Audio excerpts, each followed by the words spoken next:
Sa katunayan sir, para sa akin, hindi ko po na-handle yung pressure, eh. Bale, kasi alam niyo naman po na kayo lang po ang kauna-unahang Pilipino na lumaban sa Undisputed Championship. At saka napakaimportante pong laban yung dalawa ni Naoya Inoue.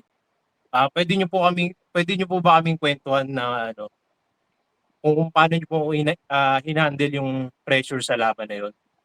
Kasi isang pound for pound superstar tapos dadayo pa kayo sa teritoryo ng kalaban dun sa Japan. Paano niyo po hinandle yung pressure na yun? Sa katunayan sir, para sa akin, hindi ko po na-handle yung pressure, eh.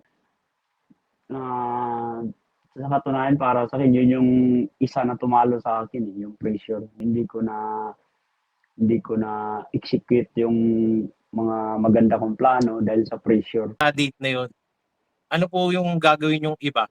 Kumbaga 'di ba sabi niyo po kanina yung pressure po yung parang ayun yung nagpadihado sa inyo. Paano niyo po Mm. kaya ano, babaguhin yun? Anong